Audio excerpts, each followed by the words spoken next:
going to be watching a profiling session that I did on my good friend Shospyra. Unlike most of my other profiling session videos that I post, this one I'm telling you the answer right off the top of the bat, so that this way you can focus more on the process and maybe even learn some things about the INTJ personality type, especially when coming from a female. And, just I guess have fun watching the session. So, Shaspira, like I said, is a childhood friend of mine who does not know much about Myers Briggs, but she did have suspicions that she was an INTJ. And it was something that I just kind of accepted when she said, that's what she believed that she was. But we never really talked about cognitive functions. We never really talked too much about type in general. And most of our dynamics were done textually. So that was another thing. We only hung out, I think maybe about 3 times because she lived in a different state. But anyway, we had not talked for years, and we reconnected recently, and she liked what I was up to, and I was like, yo, you know what? I would actually really like to profile you sometime. Because who knows? Maybe you might end up being something else, And this will be a good opportunity to explain to you what exactly I do, what exactly typology is, more than just the dichotomies, but what is actually the cognitive functions. And so, in this session, I hope that you guys enjoy Shaspira. I think that she is quite an interesting mind to explore. We have always had such a great friendship, and it's an honor to kind of showcase her on my channel like this. So I'm gonna stop talking and let y'all check her out. Hold on. All right. Do Gotcha. I have your permission to record this? Yes, sir. Awesome. Cool. All right. Well, the way that this goes is that I'm going to ask you a series of somewhat invasive questions. Not really invasive, Yeah. but they're going to be very general. And there's like not really any wrong answer as long as it's authentic to you. And based off of all of your answers at the end, I'm going to present to you what type that I believe that you are. I'm approaching this as if, I have no idea at all anything about you in a way. I was Um, thinking, like, I don't. What if, like, my answer is not? What if the verdict is not what we thought yeah, it was? Because that's happened before, so that'd be a fun something's thing. different. Oh gosh. All right. Well, Yes. here we are. Either way, you're still as dope as you've always been. So that's what it comes down to. Ah, shucks. Thanks. Yeah, and then so at the end, I'm going to tell you what type I believe you are, and I'm going to give you my reasoning, and that's the time for you to be like, it's called the verification process. So that's when you're going to be like, oh, like I actually think that you misheard me over here, or like, no, that actually does really resonate, or like, okay, let's tweak this, etc. Cool. Alrighty. Sounds good. All right. Well, my first question for you is, who are you? Like, what are you doing right now in life? All of that. What do you think that I should know about you off the bat? Well, I guess for starters, my name is Shaspira. I am a special projects coordinator, so I work at an elementary school, a charter school to be exact, and I'm Oh, supposed to be helping plan field trips, amongst other things. But with the pandemic and everything, we're not doing field trips. So instead, I help with other logistics that may come up, as far as like events or visitors coming into the building, as well as like ordering supplies for teachers and students. nice, nice. Yeah. Cool. All right. Well, my next question for you is, what is something that you love to do? And when I say that you love to do, I mean that you love to do so much. The only reason why you'd stop is because you're absolutely exhausted. Otherwise, you'd go on indefinitely.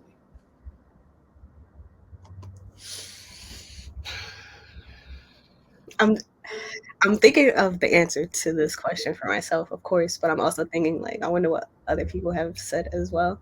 Um, so so I really enjoy, I was gonna say hiking at first or like being in nature.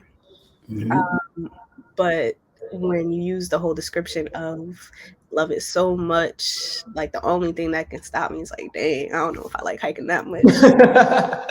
But literally the first thing I thought of, so I'm gonna go with that, is like I really enjoy sleeping. So the only way to stop me from sleeping is like, I don't know, because even at work I want to sneak in a nap or two, but like, yeah, no, I'm gonna go with sleeping, yeah, for sure, because I definitely took it for granted when I was younger, but yep. Got you. So there's a lot of irony in that because Why? this is supposed to be something that you love to do so much. The only reason why you'd stop is because you're absolutely exhausted. Yeah. Otherwise, you'd go on indefinitely, and I don't No, think but many that's the people thing. get exhausted from sleeping. No, but you definitely can, because there have been times where I've slept so much where it's just like, all right, I'm tired of sleeping. I have to get up and do something. I might shuffle around and pretend like I'm about to do something for like 5, 10 minutes and then go back. But I do get tired of sleeping sometimes. Yes, I do. Okay, okay. So, yeah, okay. No, that's I guess that's fair. That's funny, because then usually when you're tired, then that's what you do. You go rest and sleep. But Yeah. I can't say think this. it's also, I'm in a weird like stage of my life where I'm trying to learn more about myself. So I'm in the process of trying to figure out what is it that I do really like Oh yeah. Oh, enough. this is gonna be perfect for you. Awesome. Okay. Do you have any others? I will put hiking as well, just in case. Um,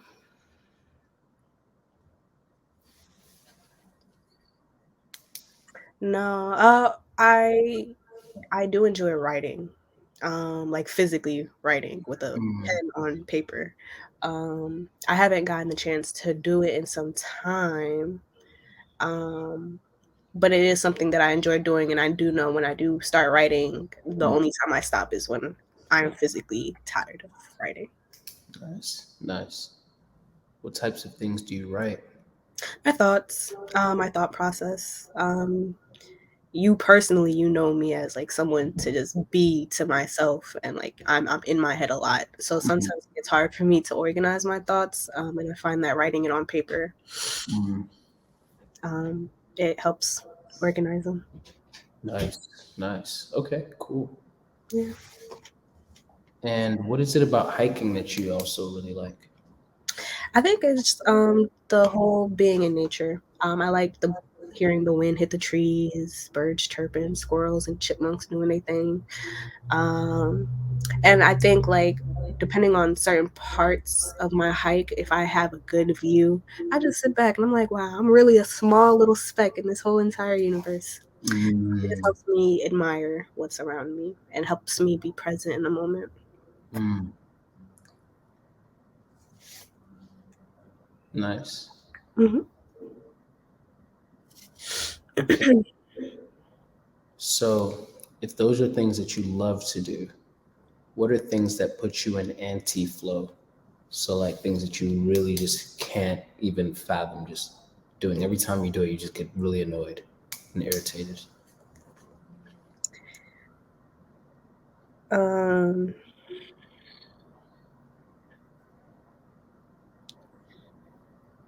Annoyed or irritated? Honestly, I think because I've gotten very comfortable with like being in my own space nowadays, like whenever I have to do something that involves other people, it's like, dang, do do I really want to do that? Um, so it's like, and it's funny because my job, like, it requires a lot of collaborating and working with other Right. people. So it's like I can if I need to, but it's just like I'd prefer not to. And so Mm, I like, let's say I have an event coming up tonight that I agreed to weeks ago, yesterday, even this morning. Like I would be dreading the whole all right, let me start mentally preparing to be around other people. I know I'm gonna have to socialize, so let me get in the headspace for that. um mm, it just takes a little while for me to do that, so I would say, um not to sound like a jerk or anything, but mm. yeah, anything involving people. I feel that. Or, and I guess if you need something else to write down, I don't like the idea of having to prepare my food. But like the process of cooking, I'm fine with that. Like I enjoy it. It's especially if I'm by myself doing it. It's very, I'm in the zone. I'm doing Mhm. my thing. But just like if I'm sitting down and I'm like, all right, I'm hungry, that whole thought process of, all right, I'm gonna have to get up, organize the stuff, everything else, I'm not a fan of that. I definitely feel you with that. That's okay. No, that's cool. I was thinking about your job too. I was like, dang, well, how do you deal with that? And then on top of that, those are kids too. So Well, the kids is fine. Like while I'm doing my job, like there are times where I'm working on spreadsheets or sending emails, and I'm hearing like kindergartners do the cha-cha slide, but they don't know how to do the cha-cha slide. So like I'll peek in and they're literally just jumping up and down. It's entertainment for sure. But and I guess it helps that with me being in the main office, I'm seeing the same people every day, or I'm working with the same people every day. It's not like it's someone new every single time. So we kind of have like some kind of like work relationship that's been established that we like can go off of. It's not like awkward or annoying or anything. Thankfully, I get along with like my coworkers and everything. Mhm, mhm.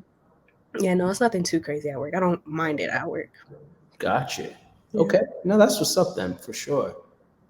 All right. So, how would you say that other people would describe you, even if you disagree with it? Like, if I were to go to some of your closest friends, if you have friends, and coworkers, family, and be like, "Hey, so I'm interviewing Shospyra." Um, yeah, like, how would they describe you to me?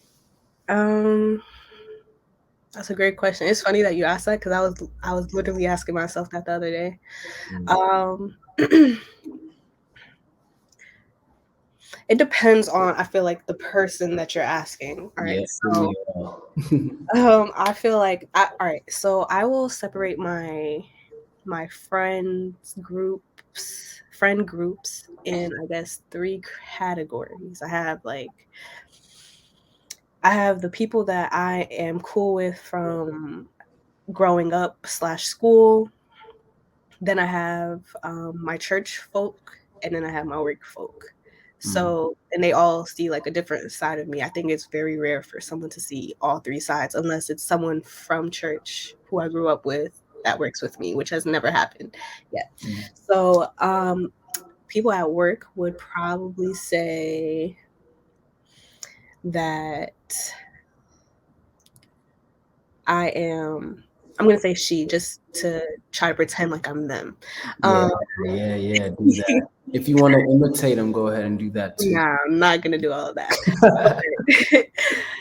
People at work will probably say I have a good head on my shoulders. I'm young, but I know what I'm doing. She's funny. She laughs at my jokes. Um, she figures something out. Like when things hit the fan, like you can count on her because she'll find a way to get a solution there or done, or find a way to get something done. The work relationship doesn't really get that deep, so it would be very work oriented. Then when you have church folk, I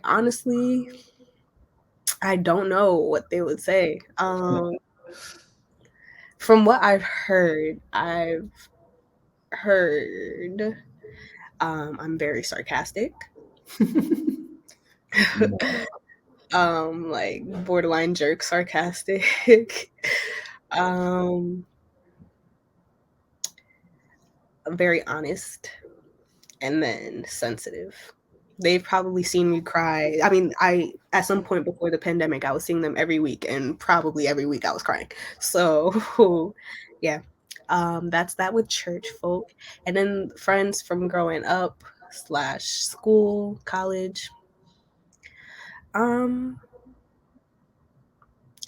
I think that they would say that I'm a great listener. Um, can always count on me to crack a joke out of something. Like if we're in a serious situation and they say don't laugh, they know if they look at me, I'm gonna make them laugh because my face is so. Um, they also have said that I'm a sarcastic, blunt jerk. Put it in nice words. And then I just be chilling. I have a vibe, and I think that's really. I don't know what I don't know what they would say, but I'm sure it would I would hope it would sum up around that. And I Gotcha. guess some people would also say that I'm reserved because Mm. I do a lot of listening and I rarely speak about myself. When I do speak, I speak on the situation that's being discussed on and rarely like relate it back to me. So Got you. Got you. Cool. So now that we've talked about how other people view you, how would you say that you view yourself? Like, or how would you describe yourself to me? I would. You can repeat some of the previous things and you can negate some of the previous things as well. Okay. Um I agree that I am definitely sarcastic. Probably I mean, am I a jerk? I think I can be, but I also think that sometimes people can easily equate like being a jerk or sarcastic with well, they can equate being they can equate being sarcastic with being a jerk. There you go. Hmm. And I can understand why. Um, but I mean, I feel like I say things in a nice way. So it's, at the end of the day, it's a matter of like not what you say, but how you say it. So I don't know how I really feel about that. I am definitely sensitive. Um, my dad says it's me being passionate. My brothers say it's me being sensitive. No, my dad's the one who says it's me being sensitive. My brothers are like, nah, she's just passionate. Um, but depending on what it is, like I can easily cry about what we're talking about. So that's why that comes to play. And I guess because I cry a lot, I'll say I'm sensitive. Um, I overthink for sure. Mm. I am a perfectionist who is very hard on herself, which is something that I've been trying to work on lately. Um, and I think I am honest with myself, honest with others, very self-aware. Um,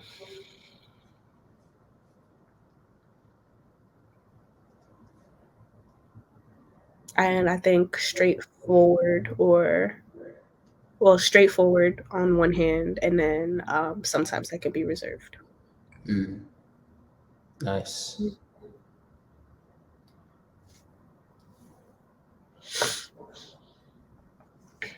I know that you said that you're an overthinker. I think that's something that a lot of people say, but then they overthink in different ways depending on different things.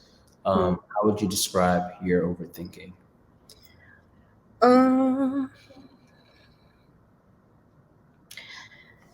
I feel like the on one I am like thinking about at least 10 things at the same time.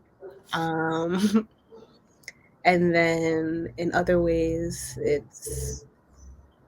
I will keep digging a hole. It will digging, digging, digging. So, like, let's say something as simple as, well, what kind of sandwich do you want to eat today? Like, if someone were to ask me that, I'm thinking, like, dang, sandwich. Do I want a cold sandwich, a hot sandwich? Do I want it to be toasted if it's warm?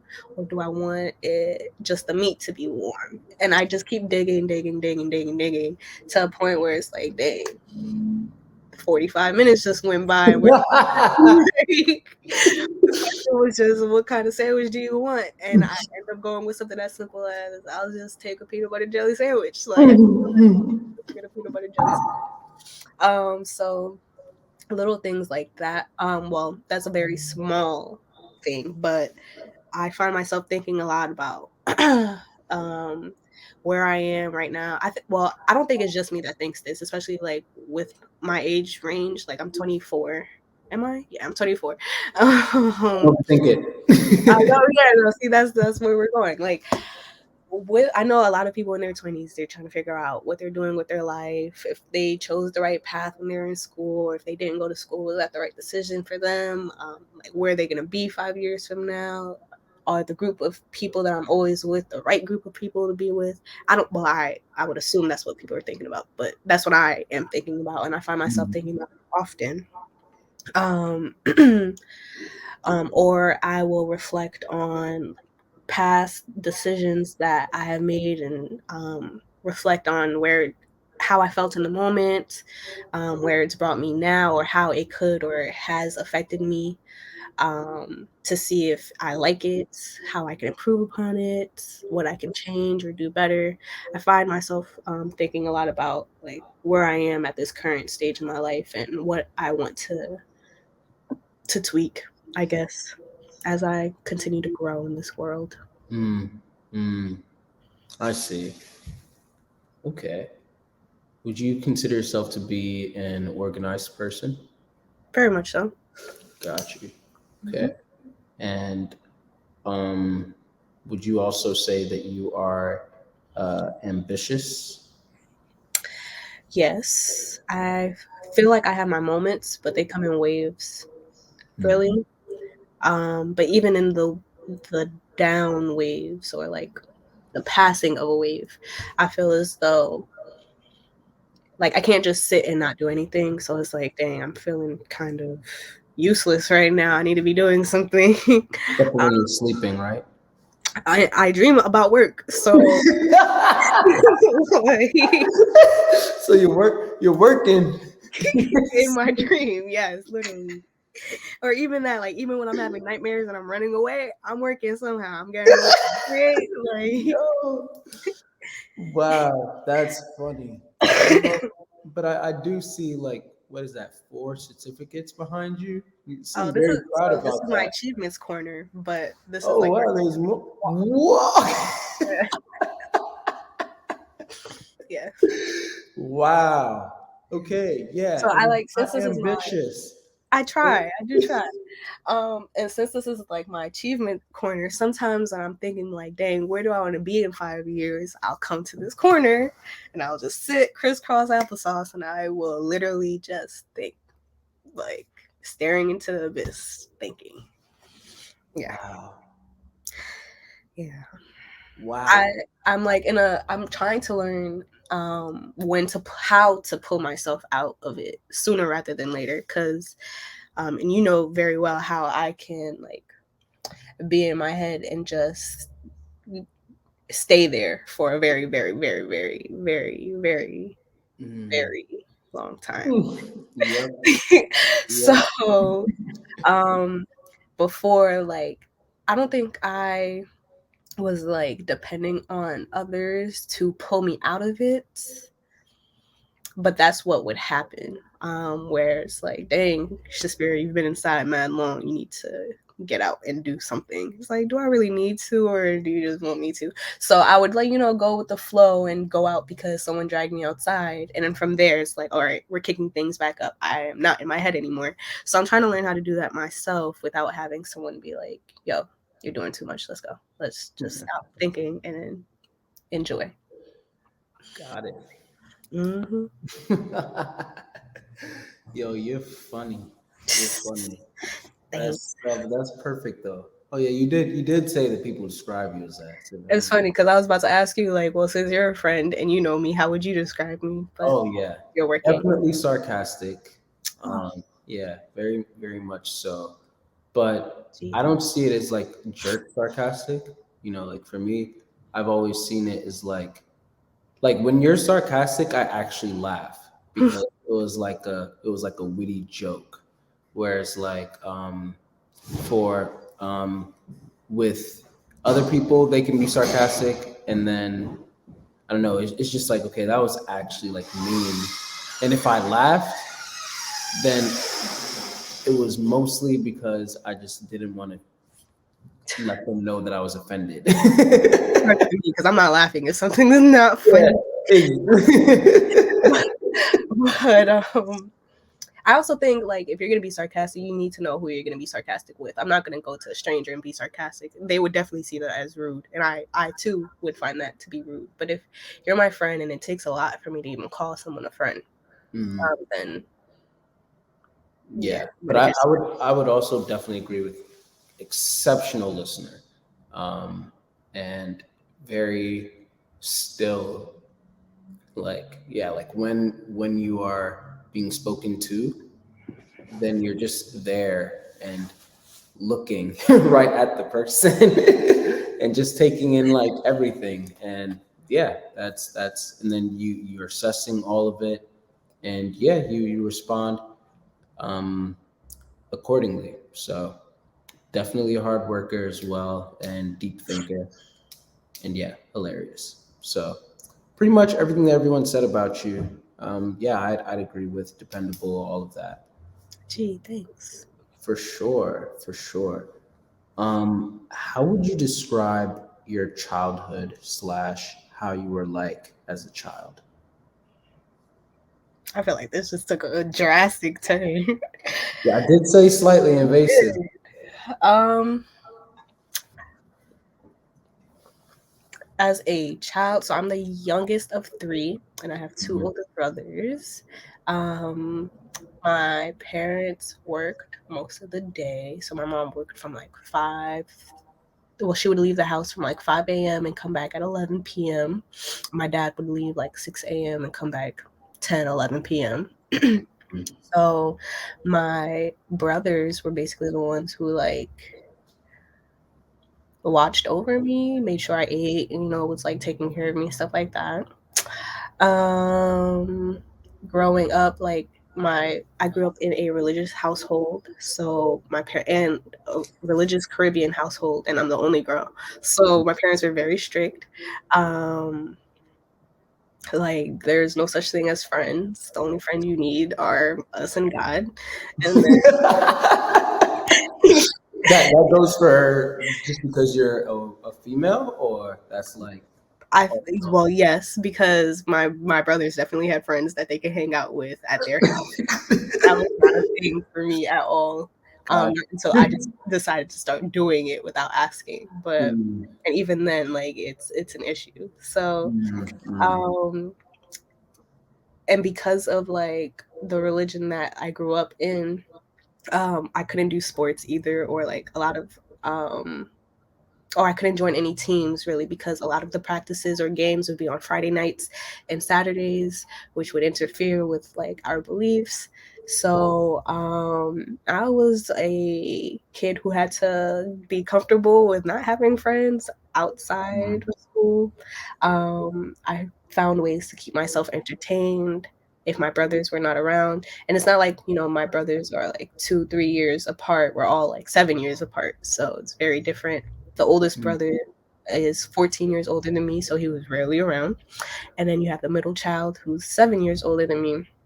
Um, and when we were younger, it was easier for us to like hang out and sorry if you see me looking this way, it's because my window's open. I'm looking at cars.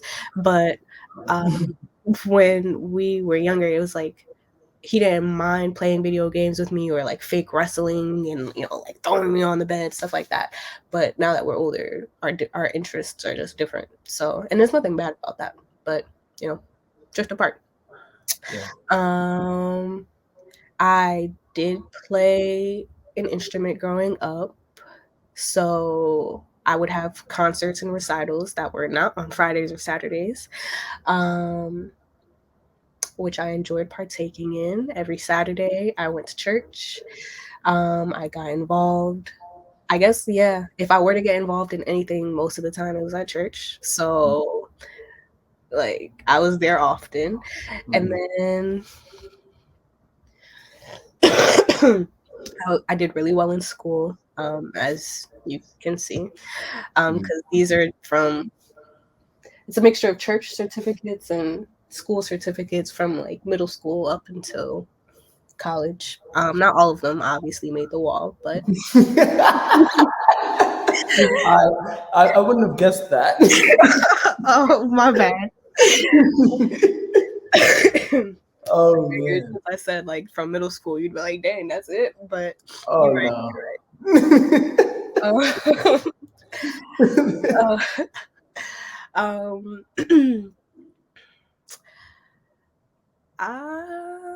I think, yeah. I don't know what else there is to say about that. Like, I mean, I did pretty That's well in school, so mhm.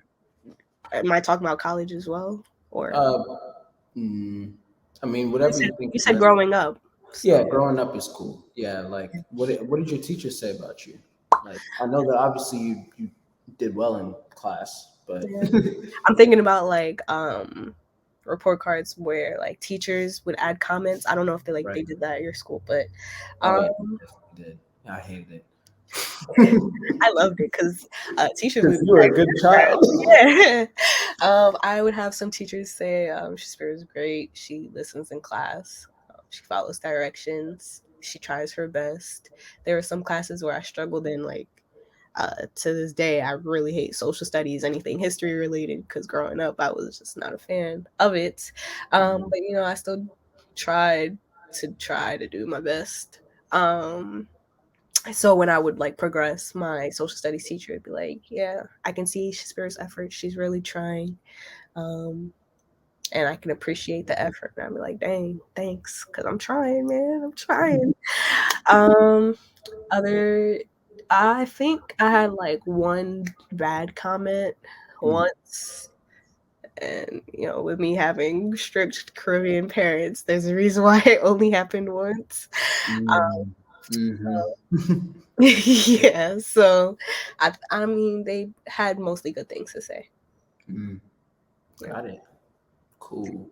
And also to add, like growing up, I think after a certain point they really only did like parent teacher conferences if the student was doing bad, um like grade wise. Mhm. I didn't really have many parent teacher conferences, but when I did when I was younger, like they would tell my parents that like it was like a switch where I would know that there's a time to play and then a time to learn. And so it would oftentimes go like, okay, I am talking a lot, but it's because class didn't start yet. And as soon as class would start, it's like it's a wrap. You're not gonna hear anything from me unless I'm answering a question. I mean answering or asking a question. Got it. Got it. Got it. Mm. How would you describe your relationship with your emotions? We are one. We are in tune with each other. Ooh. Yes. Especially since, like I said, I do a lot of self-reflecting, um, Mm. a lot with what I've done, where I'm at, but also like with how I'm feeling. And I guess because I haven't been writing lately, I've been more in my head about that. So just trying to, usually I would write out my thoughts so that I can understand how I'm feeling. But since I haven't been writing it out, I've just been in my head trying to process how I'm feeling to then put an emotion to it Mhm. if there is one to it. Um, I don't want, though I cry a lot, I cry often. I don't think I am overly emotional. Like if I see a cute dog, I'm not going to start crying because it's cute.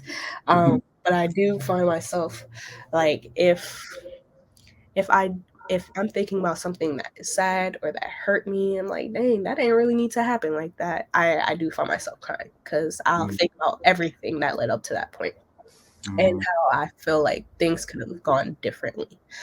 But for the most part, I think I understand a lot of the times how I'm feeling and how I want to respond based off of that. Wow. Has it always been that way for as long as you remember? Negative because I when I was younger and I was upset, a lot of the times people would try to figure out why I was upset, but I also wasn't allowed to express why I was upset. Like once I would start, it'd be like, it's not even that serious. So it was oftentimes dismissed. But as I grew older, well, one, people stopped asking me more. I mean, you have the typical, oh, like, how are you? Which I'll say fine because that's the answer most people are comfortable with. Mhm. But I think with people asking me less and then also like getting a therapist, I've been able to express myself in a safe space, and like also understand where those emotions stem from and if they are bad emotions, um that lead to like bad habits, like getting to the root of it to make sure that it doesn't happen or it doesn't continue moving forward. Wow. Yeah. Got you. Hmm. Would you say that you are more in tune with your own emotions than other people's, or other people's than your own? When you say in tune, can you specify what you mean? Yeah, like when somebody around you or a group of people are around, like you're in a group of people, do you feel other people's emotions? And are you like attuned, or like do you have like antennas or like a radar that kind of like senses when it switches, stuff like that? And if so, would you say that that's even more prominent to you than your attuneness to your own emotions? Is it equal, or Does it not have an effect at all? yeah? Okay, so I will say for the most part, I would like to believe that I am in tune with other people's emotions. Um, like if I am in a group setting and we're all talking about something, I usually am able to pick up on when someone's demeanor or mood kind of shifts or switches, or Mm, like attitude will shift. Mostly because I'm not the one who's talking in the group. A lot of the times I'm the one sitting back. I'm listening, and I'll oftentimes be looking around. I'm listening, but I'm also like just observing, see how people are like sitting, if they're like closed off, whatever. Um, and depending on the situation, like if I'm friends with the person or whatever, and, mhm, and if the time is right, I'd be like, "Yo, you good?" Like, what just happened? And mm, they'll know that I picked up on it. And it's always a matter of time and place and everything. So I feel like I probably wouldn't have even confronted them in a group setting. I would probably just wait till afterwards. And if it's a discussion, I would probably try to shift the conversation so that, people aren't uncomfortable. But I don't think that me being in tune with other people's emotions affects mine. I mhm, think it comes from a place of like being understanding. Um, if I can if I was there from the moment of something shifting, I would most likely be able to understand why the attitude changed if I know the person. But if I don't know and like they're explaining it to me, I'd be like I can empathize with them. Like or is it sympathize? I always mix those two up. Math was my thing, right? I'm getting them mixed up too. Um, yeah, sympathize is when you are imagining what the other person is feeling, All right. whereas empathize is when you're actually feeling what they're feeling. If I All right, so remember I correctly. sympathize. Um Yeah, like I can understand, and if especially if it's a friend, like I would really hate that they're in an uncomfortable predicament or one that hurts them. But it's not gonna make me feel that way either. Mm, To a degree at least, not to the same extent. Like for example, if someone's dog just passed and they're really distraught over it, I'm gonna be sad. Like I don't want to see you sad, and I'm sad that you're sad. Yes, but I'm just not as sad as you. And then same vice versa. It doesn't have to be all negative. Like, you just got a job. Whoop, whoop. Happy for you. You got a big girl, big boy job. Great. Um, just make sure you remember me when you come up. But, good for you. But yeah, it's not to the same extent. But definitely feel some kind of way, I guess. yeah, Not as if me though. got you. So are you pretty comfortable with people coming to you when they're in emotional distress? I feel like at some point I was. Mm, And to a degree, I still am. Um, I just don't think I am as much as I used to, and I think it's because I lately have been, like, putting my foot down a little bit more, creating, like, boundaries between me and other people, whether we're friends or not, just because when I was younger or even, like, when I was older and before I put the foot down, um it was kinda like an open door type of thing, and I would kinda stop what I was doing to, like, listen, and a lot of times, like, I would lose myself trying to help the other person or to just, like, lend an ear out for them, and I realized, like, it's really draining to do that all the time, mm, and it's not like I really have someone to do that with me, so if I don't mhm. have someone to do that for me, I need to do it for myself, and if that means I need to fall back on that, then I will. So it's been a while since I've consistently have had people come up to me to, like vent or, share their problems or, their experiences, but it still happens. So in the moments where someone does come up to me with something heavy, I'm like, dang, it's been a minute since I've had to deal with that. So I had to think back to a time when I was, and then be like, all right, what did I say? What did I do? How was I reacting? How did I console the person? And then I bring it back to the present moment. Mm. So, I mean, I guess, like, I know how to do it. I'm just not as comfortable as I was before, because before it was consistently happening. It was an everyday thing, at least 3, 4, 5 people. But now it's maybe like 2 people every few days. So, Mm. Why do you feel like you don't have anyone able to do that for you? Like, do you want anyone? Because it also seems like you do that just for yourself in general, because you feel like you're probably the best, but I don't know. mm, I mean, I don't think that I'm the best person to do that for myself. Well, yes, but no. Like, I don't wanna rely on myself or only on myself to get that done. And it's not that I don't feel like I don't have anyone. Like, I know if I needed something, I know specific people that I can reach out to for X, Y, and Z for sure. But I think when it comes to me just thinking all the time, it's gonna take a lot of time to break down my exact thought process to somebody else. Whereas with me, I already know everything because I'm the one who's like having that thought. So if I'm trying to share it with somebody else, I have to either um, rant and hope that they got every single gist of my disorganized thought because it wasn't put on paper first, or um sorry, this is very random. I just realized you got a haircut, so I'm like, I was like, "Oh, Oh, like, oh, it's okay." I was about to say, all right, sorry. Um, yeah, so it's not a matter of me not having anybody, but it's just I know it's gonna be a lot simpler if I keep it to myself because of how extensive my thought process is. I don't want to waste anybody else's time, and I know that it's just like I don't want to burden anyone else either with everything that goes on in my head. Because usually, like people expect something cheerful from me or positive, and I don't like in my head. I am not a positive person. Like I said, I like that's something that I'm trying to work on, being in the moment and everything, but I don't want to be a negative Nancy all the time, or just always share something negative with people. So I just, try to stay in tune to myself Hmm, and figure it out. got it.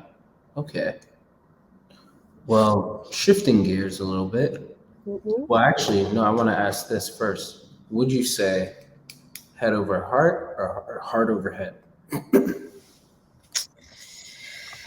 I don't know, man.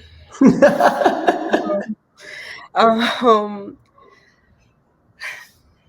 I feel like for when I'm not the one who's involved, it's very easy for me to say like mind over heart. But when it's me that's involved, I try to give people the benefit of the doubt, and like I will ignore the obvious logic that is there right in front of me. Mm. And I will just go with my heart because right now my heart's happy, so I'm gonna do it, even though I know 5 months from now I might be upset, but I'm happy right now, so let's go with it. So yeah, I, Got you. I don't know, but that's my answer for that. Okay. Okay. No, that's fair. So, yeah. So you guess, and just to clarify, for yourself, you can't really decide. You mean, right? Yeah, Got it. yeah, I don't know. I cannot. That makes sense, actually. I'll explain that later. Yay. Yeah. Um. Okay. So, how would you describe your relationship with your body? Mm, I have a love-hate relationship with my body. I feel like with me getting sick, I feel like every other day lately, it's been really annoying, frustrating, inconveniencing me like that. And then I guess also, like well, not recently, it feels like yesterday, but I had COVID back in September of 2021. And so usually when people have COVID, like, and have recovered, they talk about how, like, they lost a lot of weight because they weren't eating, and it's like, even though I wasn't eating either, I gained weight, so it's like, alright. But it's not something that I had the time to really process, I feel like, because I was recovering, and then right after recovering, I went to work, and it was a really busy time at work. So I feel like with me being on spring break this week, I've had a lot of time to just reflect on things that I've kind of been like not really thinking as much about, but I'm not too fond of my weight gain because a lot of the clothes that I really liked wearing, it's not fitting like how it used to. So it's like, dang, now I gotta go shopping. And I don't like online shopping because I can't try it on. But if I go to the mall, I'm gonna be around mad people. And I also still can't try it on because a lot of the fitting rooms are still closed. So that's an annoying cycle. And what else? But I also, love it because um, I have grown to be more comfortable in my skin, though I still have my insecurities. I'm more appreciative of what I do got. So Nice. yes, Would you say that you're in tune with your body?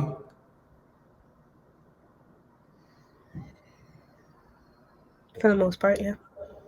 Okay. What makes you say that? Um, on a physical level, if we're talking about body, I guess we're talking about physical. Like I can tell when I'm about to get sick, even though I'm not quite there yet. Or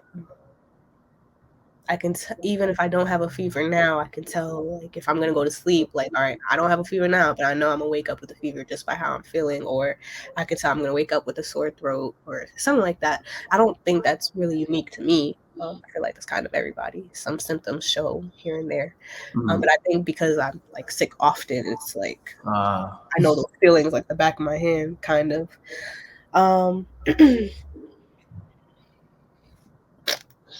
how like how how deep are we going into as far as like, or how deep have others gone into, I guess, answering this question when it comes to the part? It is an odd question. Yeah, I I don't know which way I leave it open ended for a reason. Different types say quite a few different things. right. I've heard it all. Let's say that. But yeah, I mean, whatever comes to mind for you, you know, that you, yeah. But I guess, yeah, mainly, but I will say that mainly what I am asking is like, just, I guess, like how in tune with it that you are, including like how aware of maybe like your surroundings. Like, is it easy for you to be present, you'd say? No, No? it's not. Um, it's not the easiest for me to be present in the moment. Um, due to how much I think. Like if I'm outside, I'm not really thinking about me per se, because I've gotten comfortable. Well, I had to get used to the idea of like if everyone is outside thinking about themselves, they don't really have that much time to think about you. Like a lot of them are outside worried about themselves, how they look to others. They're not really focused on they're not focused that much on how you look unless like, you're out here looking crazy. So, I don't really focus on myself when I'm like thinking when I'm out in public or outside, but I just find myself thinking about like mad stuff that probably doesn't even matter or it won't matter in the long run. Um So yeah, it's really hard for me to be present in the moment. But when it comes to like doing fun things, I try to give myself a little pep talk. Like, listen, you're gonna go out and have you're gonna go out and have fun.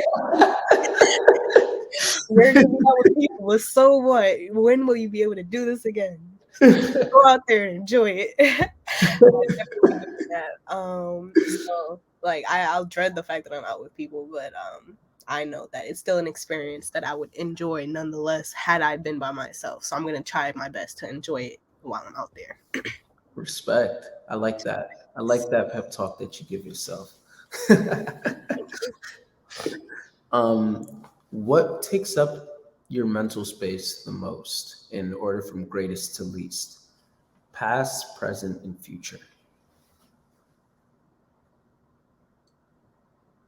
From greatest to least, past, present, and future. Mm,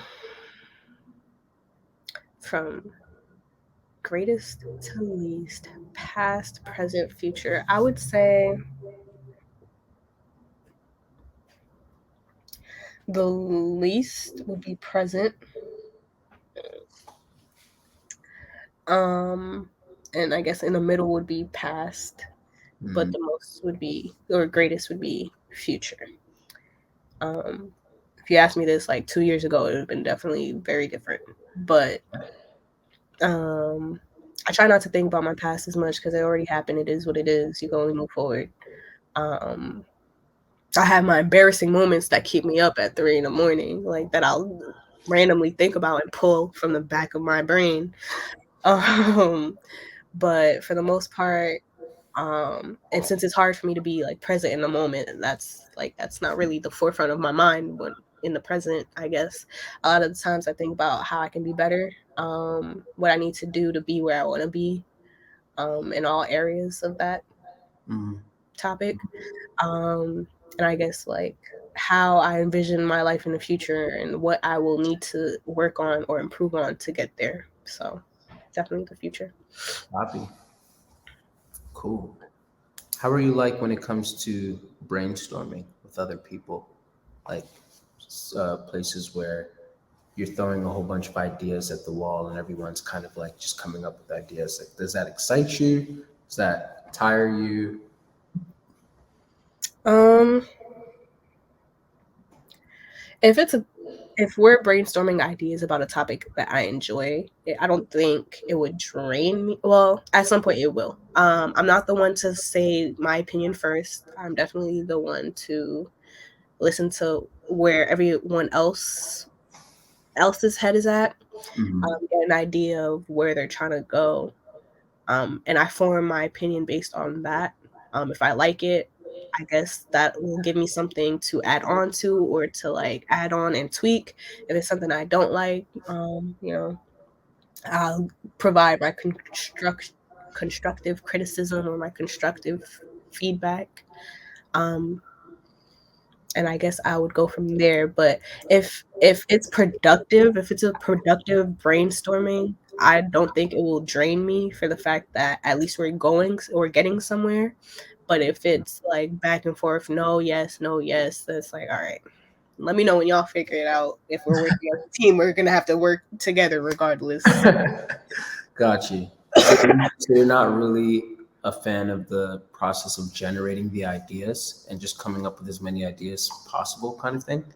Yeah, if I'm in a group, I don't like to be the one to come up with the idea, um, Mm, until all the ideas are presented, and I don't mind like adding ways to like finalize it or to tweak it or to like narrow it down. But I don't mm, like being the one to, well, let me just put it out there and just start. That's not me. copy.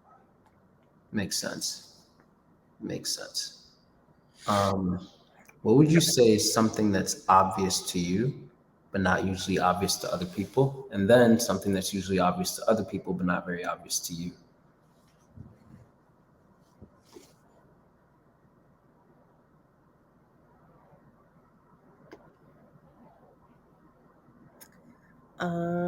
I'm gonna say common sense is pretty obvious to me.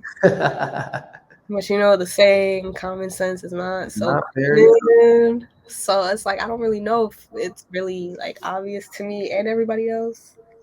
Because I feel like, all right, let's say someone were to watch back on this video, they'd be like, well, duh, of course, it's common sense. You know? But at the same time, everybody cannot be saying duh if common sense is not so common. So I don't know.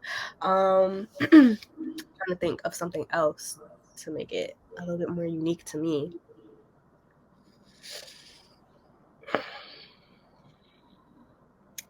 Um,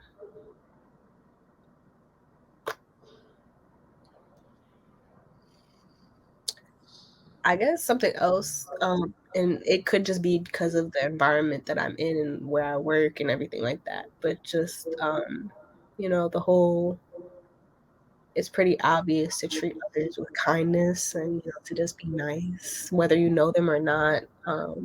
Being kind takes you a very long way. But I come across very nasty people, or I've had like nasty people in my life, where it's just like, dang, how are most of the people I come across,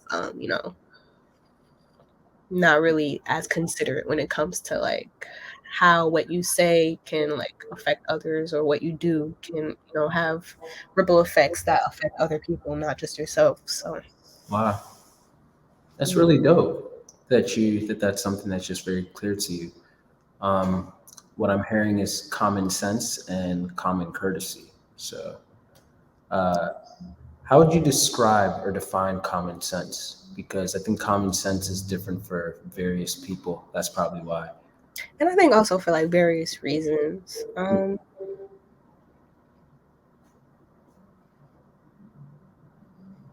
It's a good question that I haven't spent time thinking about. um Common sense, I'm having a hard time answering that because I'm just thinking of scenarios. You can go But ahead and give a scenario too. hmm, Because I think, yeah, I guess it seems like the point is when everybody thinks of common sense, it's a different thing that they have in mind. So, common sense, I think common sense is common, but we have to think of what type of common sense is it? Like, is it common sense that we're talking about? Like, well, yeah, it's common sense that you should save your money and put it in this way, and or is it common sense like, yeah, of course we should use our manners when we're speaking to different people, or is it like common sense like, well, yeah, of course we have to get into action in this way, like there's different ways that people could view common sense, or just the bare basics like, oh yeah, of course it's common sense not to touch a stove when it's on. but like that's the thing. Like, oh, and that's why I say it goes back to where like how you were brought up or the environment that you're in. Because for you, you feel like all of that is common, but where I'm at, like I come across like people where it's like I don't really care how what I say affects other people, Right. because you're gonna listen to what I have to say right here, right now.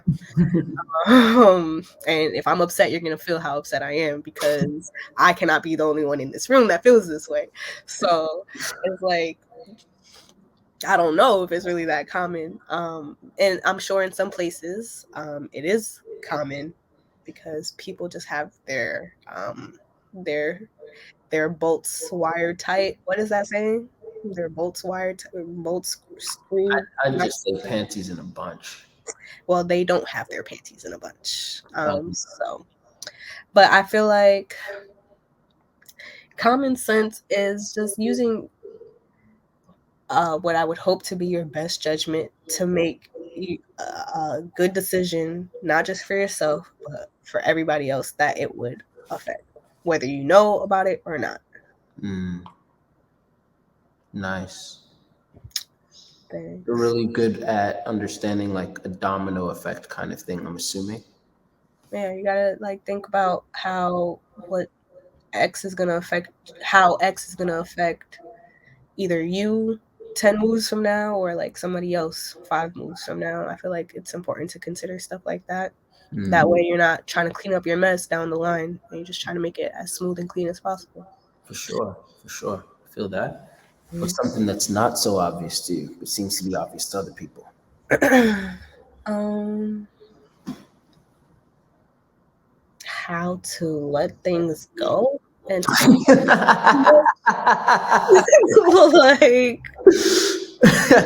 like all right, because I've had some crazy things happen to me, and I've also heard of crazy things happening to other people, and they just move on like nothing happened, and I'm like, how? We're gonna process this. Like, We're gonna hold on tight to it.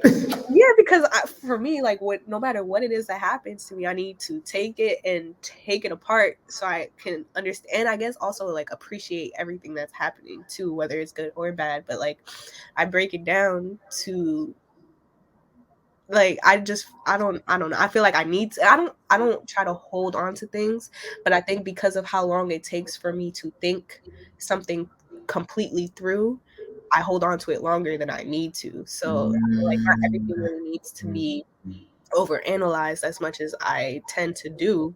But like I overthink every single thing and I don't need to do that. Or I hold on to things for the fact that I'm still thinking about it in its entirety. So Makes sense. if you know some people who know how to let things go without meditation, because I realize meditation is not for me, just let me know. Why not? Why is meditation not for you? Because it's very hard for me to be present in the moment. Like I will if I'm watching a 5-minute meditation video on YouTube, I'm spending 4 minutes and 30 seconds trying to focus and get into the moment of letting everything go and dropping my shoulders. Like I'm focused on every single thing. So obviously I know like it takes practice, but I think the fact that it's not like riding a bike for me and it's taking a little bit longer, it's like, bro, I don't really have the patience for this. I think I can find something else. Because I'm very patient in general, but like not for meditation. I cannot tolerate it. I don't know what it is. That's interesting because for me, meditation is kind of not being present. So for me, it's more like I meditate every day, but for me, it's more like laying down in bed, staring at my ceiling fan, and just letting my mind go wherever it goes. Or if I'm even like in the shower, just sitting there letting the water hit me and letting my mind run wherever it runs. So I'm not really like present. My mind is free, but I've like hypnotized my senses in a sense to allow my mind to have the freedom to go to where it needs to, and then it's going to find that stillness. I'll then need for the rest of the day to conserve my energy. You know, I think because I do that often, but Right. that's how I end up overthinking and everything. So I feel Right. like because I'm in that state more often than not, I don't find it relaxing because like that's where I'm thinking about any and everything that can go wrong and all of my backup plans for my backup plan C. So I think that's also why I'm not really a fan of meditating, because the moment they say, okay, now let everything go, I'm like, well, dang, everything? Because what about that time way back in 2001? So, like, yeah. Interesting. I see. Um, my penultimate question, possibly. I think there was actually another one that I had. Hold on. You said ultimate question? Oh, penultimate, like the Oh. second to last.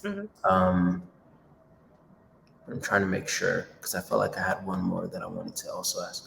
Oh yeah, what gains your respect? What gains my respect? Yeah. I really love that question. Well, it's never been asked, so I don't want you to. It's been asked before, but what gains my respect? Seeing how someone carries themselves, not just when things are good, but also when things are bad. Understanding um, their thought process when it comes to making certain decisions. Whether I agree to them or not is a different story, but I still respect it. Um, and I guess also like seeing how they receive my interpretation of things, whether it be like my demeanor, how I speak to others, or my thought processes. I would like for them to have like the same respect that I would be giving them. So if I see that is being reciprocated, and they have a good head on their shoulders, and they're also treating others um, with kindness, not because they expect it back, but just because that's in their nature. I think those all contribute to earning my respect. Wow. I love how you said just seeing how their thought process works, even if you may agree or disagree with it. I think that's very uncommon. Like, you still just hold a respect. See, and that's what I feel like contributes to common sense, because I feel like I feel like the world would be a lot better place if we just took the time to understand where other people were coming from. Mhm. A lot of the times it's hard for us to understand where someone's coming from because we don't take the time to listen to them, Mhm. and to understand like their background as to like why it's as much it has as much of an impact as it does for them. But I just think in general, people should be taking the time to do that, and to just be intentional about their conversations and how you come off to other people. Because even if it is someone like you meet once in your life, I think it's important to like leave your positive mark into someone's life, because you never know like what they're going through and how that one encounter could really have on them. So I try to be very intentional, and respectful and kind, just in general, because you really never know. Yeah. Nice. Cool. Um, this is actually the last question. So, when it comes down to very philosophical, abstract, conceptual conversations, how do you fare with those? Um, for the most part, I welcome them. I encourage them, because it allows me to overthink something other than my personal life. But also just it allows me to open my mind to things that I wasn't allowing myself to really consider before. Um, I took a philosophical class in high school, which it was cool. I think because of the teacher that I had, and some of the students' opinions. Um, I I wasn't a fond that much of that class for the topic that was being discussed philosophically. Like we were literally talking about like Aristotle and all of the other philosophers. Mhm. But if we're having like a philosophical discussion about something else, like if it's a topic that I'm interested in, then I would probably enjoy it way more than I already do. Nice, nice, cool. All right. Well, I know I my, said a lot. what did you say? I said a lot. I feel like when it's usually you and you're the one who's doing most of the talking and I'm listening. Yeah. So it's very like, whew, gonna take a nap after this. This was fun for me though. Likewise. Yeah, taking a little stroll through your mind and looking at all of the things around. And of course, it's not even over yet. There's going to be other stuff that I'm going to come back to, probably off camera. So, I figured. yeah, staple fingers, indeed. But speaking of staple fingers, your type, from what I believe, is INTJ. Wow. Unsuspected. But let me go ahead and break that down for you. Please, thank you. So, do you have by any chance a paper and pen/pencil around? If you give me 40 seconds, I probably only need 20. I can get that. Okay, I'm gonna time you right now. Okay. I'm gonna just, turn my camera off and mute No, myself so you don't hear my shuffling. But go take ahead. your time.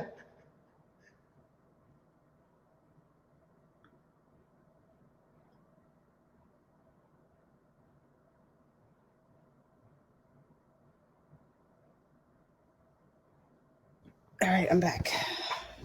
Nice. I didn't time you, but I'm pretty sure that you definitely came back in time. Ooh, you should have timed me. So that you could get another trophy? No, just bragging rights. All right. Well, actually, since we recorded this, then I will actually check the timestamp. Oh, yeah. Off just for fun. Love that for you. So, on your piece of paper, Yeah, sir. you could draw a cross. Ooh. Yeah, I know you I'm like drawing on those. my iPad, but I can And we're pretty much going to describe a 4-passenger car. So when you say a cross, so not a plus sign, because when you say a 4-passenger car, I'm thinking of a plus sign. You know what? It probably would be like a plus sign kind of. Okay. It's like a four square kind of thing. Oh. You know what I mean? Yeah. So square with equal 4 squares inside. Mm-hmm. Yeah. And so where you would put, so pretty much at the top left hand corner, that square, you would write dominant/driver. Okay, hold on. No problem. Are you gonna have to look at this, or do I need to write? Oh, okay. Got it all up here. So yeah, you're good. Hold on. You said dominant/what? Driver. /driver. Yeah, and then right next to it, so the right top corner, Okay. you will write co-pilot/auxiliary. Auxiliary has 2 L's. AUXILIARY.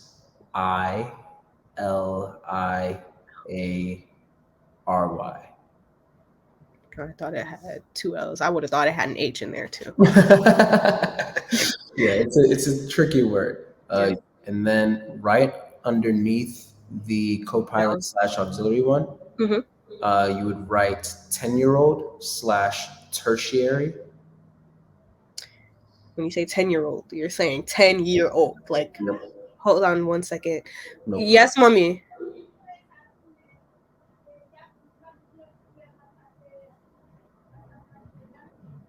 Okay, I can help you in a little bit, but not right now. All right, so. Okay. All right, I'm back. 10-year-old. Yeah. And then Tertiary. Tertiary. You're going to have to help me spell that one. No problem. TERTIARY. TERTIARY.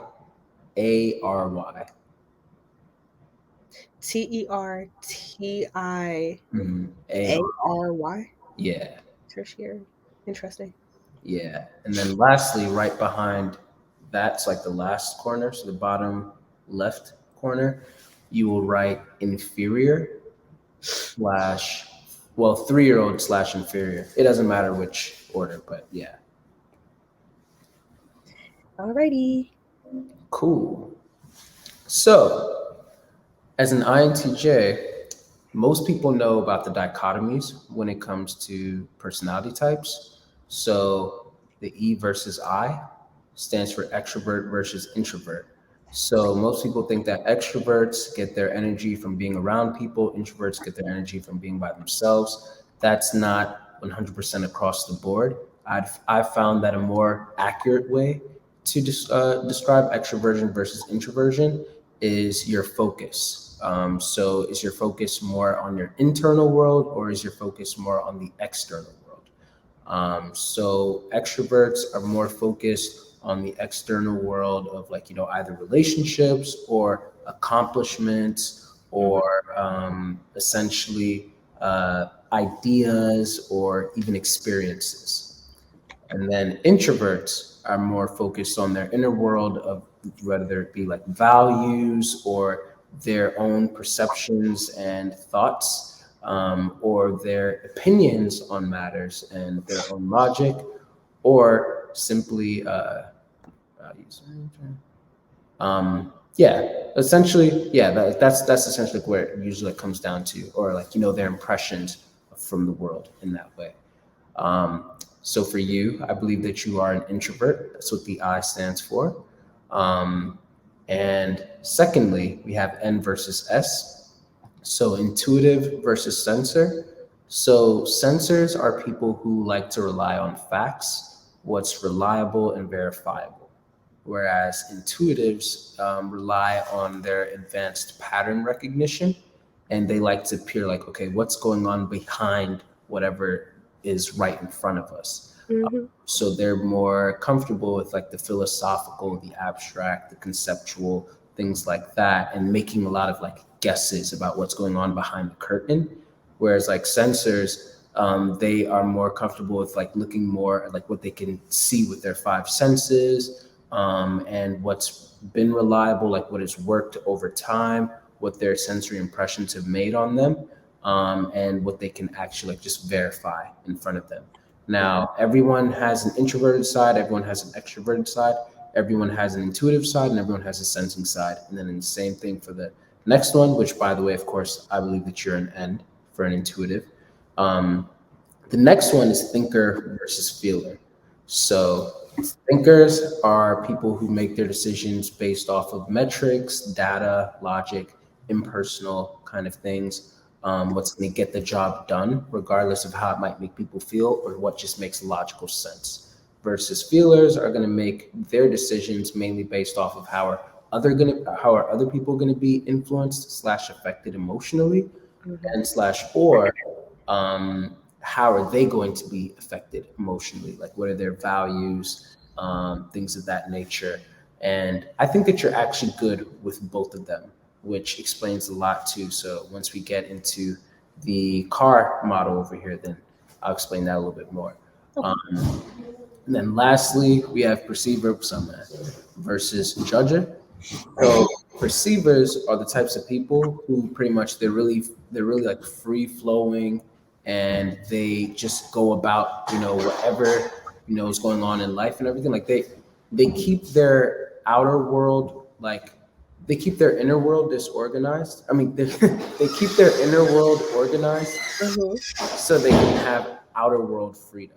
So they can roam about and be spontaneous and stuff of that nature. Whereas judgers, they keep their outer world very organized so they can be able to process things internally, and have inner world freedom. So I believe that you are a judger. You're someone who's very orderly external so that you can have the freedom to just be in your head and explore anywhere that you'd like to in there. So that's what would make out the acronyms INTJ for you, but that's only the tip of the iceberg. The real meat of all of this is that 4-passenger car that we're talking about. So everyone has 4 cognitive processes. There are 8 cognitive processes in total. So your driver or your dominant cognitive process is called Introverted Intuition, and its shorthand is NI. And then the nickname is Perspectives. Perspectives. Got you. Cool. So Introverted Intuition / NI / Perspectives is all about keeping track of the patterns of your own mind. So essentially, you know how like you can be sitting in church and then you'll have thought A, thought B, thought C, like the preacher says something and then your mind just starts flowing and then you're all the way at thought Q and you're like, whoa, how the heck did I get here? People who have introverted intuition as a dominant driver, as a dominant or a co-pilot function, their mind automatically will retrace its thought process until it gets back to thought A, and then it'll see the relevance between thought A and thought Q. It does this subconsciously so frequently that now when other people are maybe thinking something like thought G, then you can hop in and be like Q before they even get there. And then they're like, whoa, how the heck did you get that? This often allows for people who have perspectives as a high process. That's why it's nicknamed Perspectives by Personality Hacker. Be able to slip easily into other people's perspective, and then also be able to predict what's going to happen in the future. They're able to predict what's going to happen in their own future a lot of times, and they're able to also understand meaning and symbolism. So this is an interest in meaning and symbolism. So essentially, yeah, that would be your driver function. And each function is a coin. So the coin flip side of introverted intuition is going to be that 3-year-old. Extroverted sensing is the name of it. Its shorthand is SE. And then its nickname is sensation. And we're going to talk about that one last, but I just wanted to let you know that that's the flip side coin of introverted intuition. So now, you said the flip side is introverted sensation? extroverted sensation. And extroverted? Yeah. Oh, okay. Yeah. So the 3-year-old is extroverted sensing, also known as SE, and also known as sensation. Yeah. I see. Yeah. Alrighty. So the co-pilot is called extroverted thinking. The short term is TE, and then the nickname for it is effectiveness. So this function is all about what is going to get the job done. No matter how other people are going to feel, no matter even how I might even feel, whatever is going to get me to accomplish the task and get the job done and move forward, this is what I'm going to be focused on. So this is also the part of you that's like very accomplishment and goal oriented. Like, all right, beat that, gotta go to the next benchmark, gotta do this, gotta do that. And so it's the part of you that's like very organized as well, and is very capable of just being able to accomplish tasks. That's essentially what it comes down to, like finding the most effective way to get something done, figuring out what works and what doesn't work. Now, right behind that is the flip side coin of TE thinking. So that's the 10-year-old. This one is called introverted feeling, also known as FI, and its nickname is authenticity. Now, so what happens with this oftentimes is, as you can see in your car, everyone has 2 extroverted processes and 2 introverted processes. So if your driver is an extrovert, that means that you are an extrovert. And then your co-pilot would be an introvert to balance you out. Now, if your driver is an introvert, then your co-pilot's going to be an extrovert. And then that'll balance you out. And that would mean that you are an introvert. So whatever your driver is, that's what you are in a way. So what people tend to do oftentimes is they tend to skip their co-pilot and they tend to focus in on their 10-year-old instead, because their 10-year-old and their co-pilot have the same attitude of extroversion or extroversion. So in this case, your introverted intuition will come into cahoots with your introverted feeling or authenticity. And this is where it'll skip and not listen to extroverted thinking. And you can get into all of these thought loops of, wow, so how am I feeling about this and this thing that happened to me? And remember when you were talking about like not being able to let things go? That's pretty much like what's happening there. You're continuously processing all of the things that have happened to you, how that might affect you in the future, like in perspectives and authenticity are just constantly communicating there. Whereas effectiveness is like, hey guys, like, how about we get something done? Or how about we try to do this? Like, we're trying to meditate over here. We're trying to do that. And authenticity and perspectives are like, not now, right? And so usually the best thing to do to be at your best is to continue to develop that co-pilot extroverted thinking. That's always going to be able to get you out of those ruts because you're getting back into the external world and you're balancing things out. So authenticity, what it's really good at when it's a strength is this is a part of like when people who have authenticity, they're always wondering, okay, how does this make me feel? How did that make me feel? And it's the depth of emotion. It's really like looking at one's own intentions, one's own motivations, how things make them feel, what are your values, who are you as a person, all of these things that have to do with like, pretty much how you feel. This is also the part of you that you get so deeply in tune with your own emotions that you're able to now see when somebody else is having the same emotion, and then you can kind of match it, almost like a tuning fork. Like, oh, that emotion is familiar because I've examined it in myself. And so now I'm able to look at that person and be like, oh, this is the same emotion that's going on in them. Does that make sense? Yeah. Yeah. And so as you can see, usually like, so when it's not in a 4-passenger car kind of thing, then you'll have NI, TE, and then FI, and then SE. Okay. And you'll have pretty much TE and FI in the middle over there. And I believe that's why when I asked you head over heart or heart over head, it was very difficult for you because you're really tapped into your TE effectiveness, Right. but then you're also tapped into your FI introverted feeling or authenticity.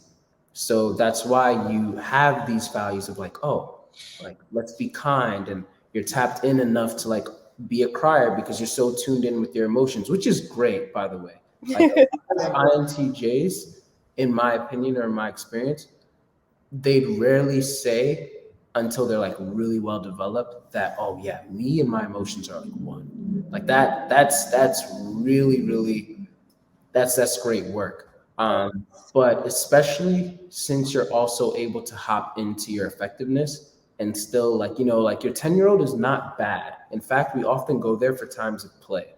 But you never want your 10-year-old to be driving the car. You always want your co-pilot to be the one that's informing your driver the most, because that's when you're going to get the best. And so it's no problem to, like continue to process your emotions and dwell on them a little bit and everything like that. But if it's getting in the way of your co-pilot effectiveness of being able to accomplish a task, whether it be meditating or whether it be, like whatever it might be, because you're stuck in your feelings and you haven't like allowed yourself to like process them in that way, or you're over processing and over analyzing them, it's best to get out there and get on the mood, get in the move. And when you hop into that co-pilot, because it has that extroverted attitude, then every time you're in that extroverted attitude, it's going to tap into your last extroverted function, which is sensation, or extroverted sensing. So TE and FI are the two coins, like I said, or is the two sides of one coin. So TE looks at FI as like, hey, what do you want? What are you feeling? What are your motivations?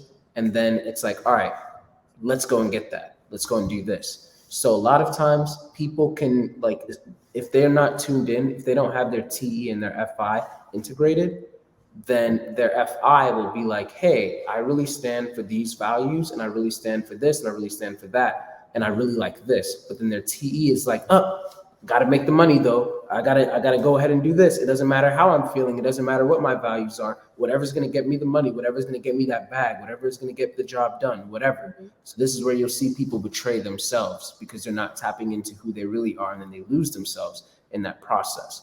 But it seems like you actually have that well integrated enough to be able to get there. Thanks. But yeah, your extroverted sensation function though is the function of yours that essentially is all about being in the moment and being present and hopping into action. As you can see, it's a 3-year-old. So 3-year-olds also still say really kind things. Like they're also like really smart and things of that nature. But you don't want the 3-year-old once again driving the car. And this is also the place that we go to. Sorry about this. What's up, man?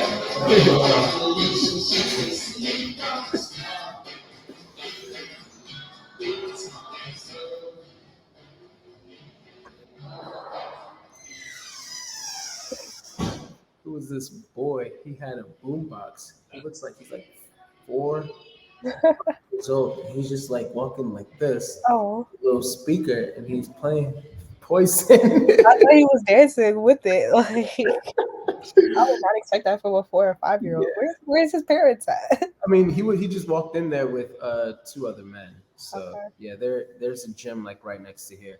I'm hoping to have my own office again this Ooh, summer. So yeah, I'm I excited. hope so. I hope that works out for you. But anyway, so this is the part of us where when we're really stressed out, then we'll go to our 3-year-old and we'll get like really Mhm. stressed out in that sense. This could be now like for people who have it as who have sensation as their 3-year-old. This is the part of them that where they can become very sensory indulgent, like overeating. They could be paralyzed, like they're overthinking so much because they're just like, okay, what do I do here? What do I do there? Often because they're overthinking so much from their introverted intuition driver, then now when they're stressed out, a lot of times they might just start doing impulsive things from their extroverted sensing. They're not allowing their introverted intuition driver to actually drive because their extroverted sensing is like panicking. It's like, oh, let's do this, let's do that. And so it just jerks them in different ways. And yeah, people who have this as a 3-year-old, a lot of times they can face paralysis. So your extroverted sensing could be looking at your introverted intuition like, hey, Shospyra, come on, let's get into action. Let's get into action.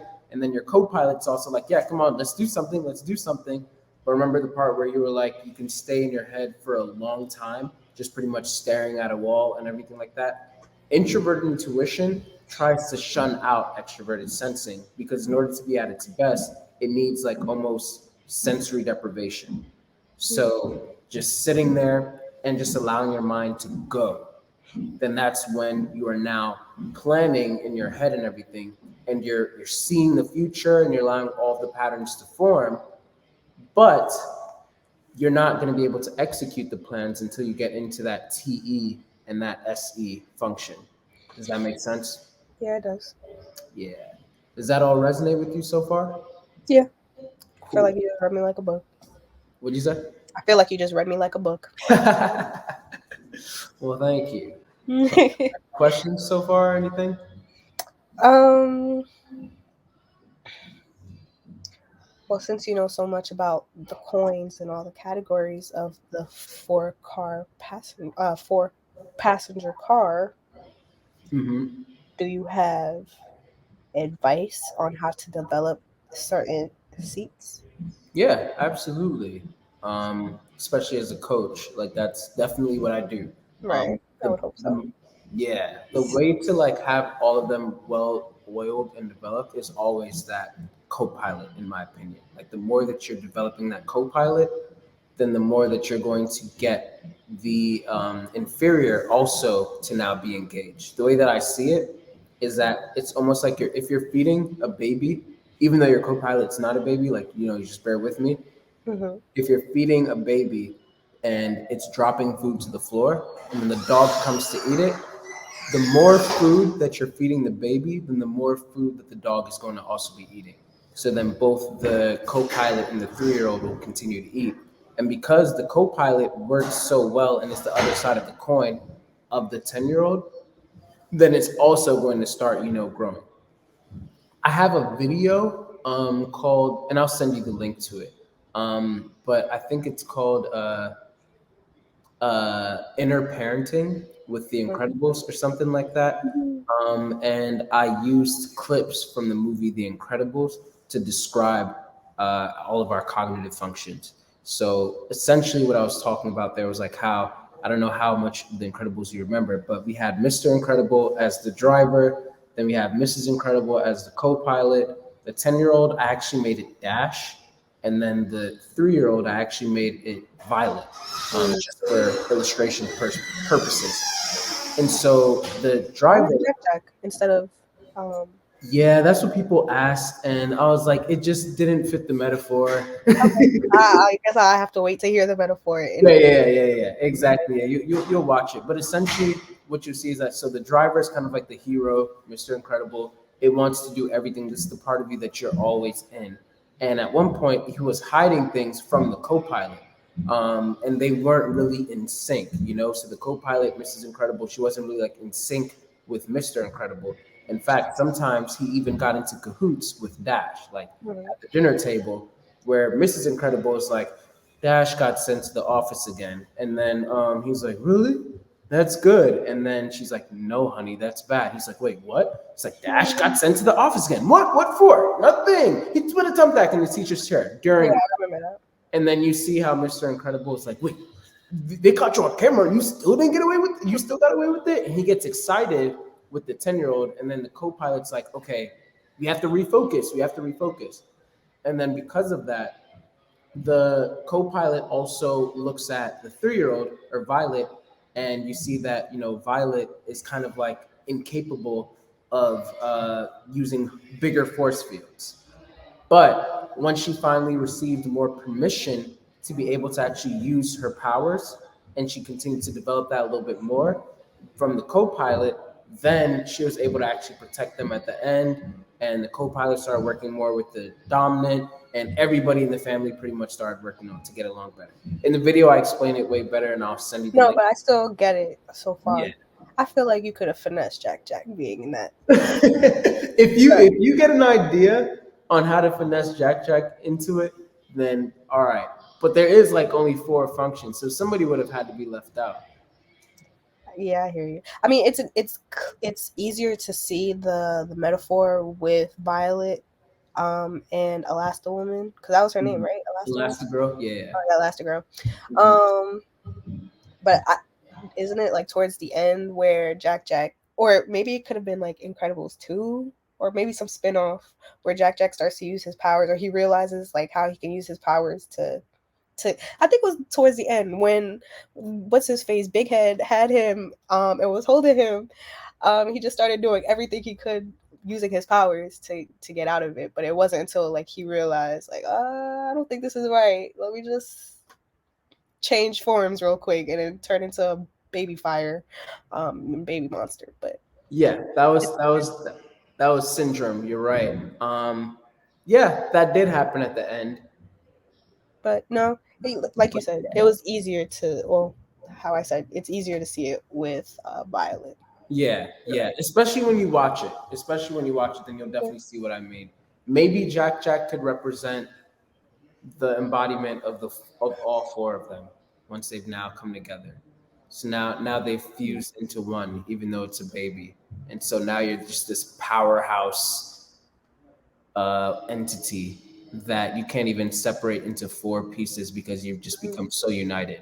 So Jack is the united entity that symbolizes their family. I'm trying to remember the second Incredibles movie. It's like a blur. Oh yeah, that one is definitely a blur. I just remember that it was this really charismatic guy who was trying to do something.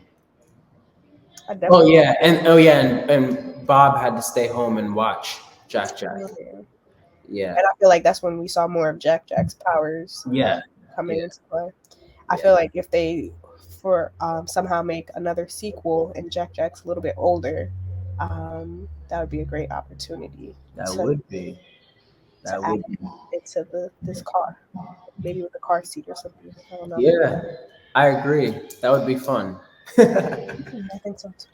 Yeah, but for you, essentially, it would be making sure that, which, like I said, I think that you are very healthy and well-developed INTJ, but everyone has their moments. So when you get into those loops of the NI and the the NI and the FI, really like getting in there, don't forget that your co-pilot's there.